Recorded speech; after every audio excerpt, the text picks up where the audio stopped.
Welcome to Evergreen Brick Works. My name is Annie McLeod and I'm the project coordinator for the Evergreen Brick Works project.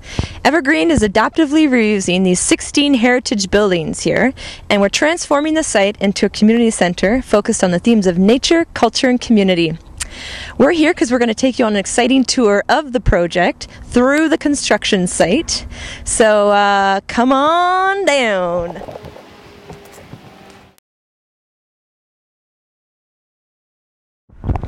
Many of you are probably familiar with this building because this is where we host our farmers market, our chefs market on Tuesdays, our picnic, and other community events like our sustainability fair. Next year, it'll be used for the same purposes, only we'll have even more events and festivals happening. We are standing in Welcome Court right now, and we're officially in the construction site. Welcome Court doesn't look like much right now. In fact, it looks pretty messy and chaotic, but eventually it's going to look beautiful. It's going to be a place where you come and get acquainted and oriented with the site.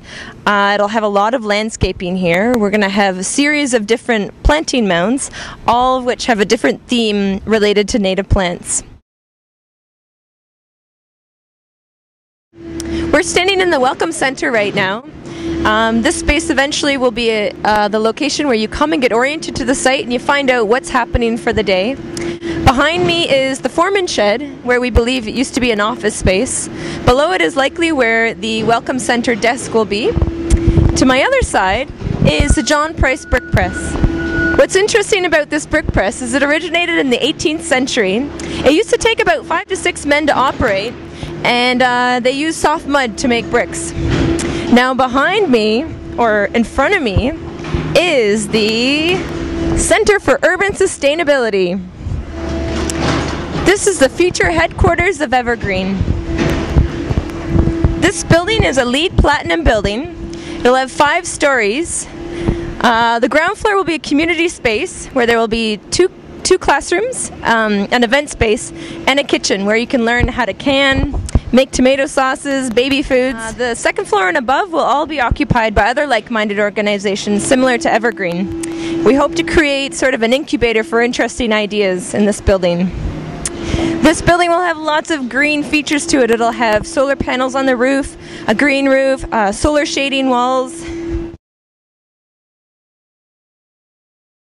We're standing in the Marketplace building right now. Soon enough, a roof will go up and some new walls and a floor will be poured. And then eventually, this space will have a cafe, a community gathering space where you can eat, and Evergreen's native plant nursery. We're standing in Evergreen Gardens right now, which is a space about nature in your cities. This is a location where visitors will be encouraged to take part in hands-on activities. So plantings, workshops, helping to plant the demonstration mounds. The demonstration mounds are 3 giant planters, of which will be filled with native plants. The largest one will eventually be 9 feet in height. So what we're doing is we've taken the roof off and we're leaving it off, and we're just letting nature take over these spaces. We're standing in the brick factory right now, and this is an important building because this is where all the bricks were fired before they went out for construction. They started making bricks on this site as early as 1890, straight through to the early 80s. What you're looking at here are the kilns, and this is where the bricks were fired, and it would take 2 days for the bricks to get from one end all the way to the other end. Bricks were used in very important buildings across the site, including Old City Hall, Casa Loma, and a number of different residential houses.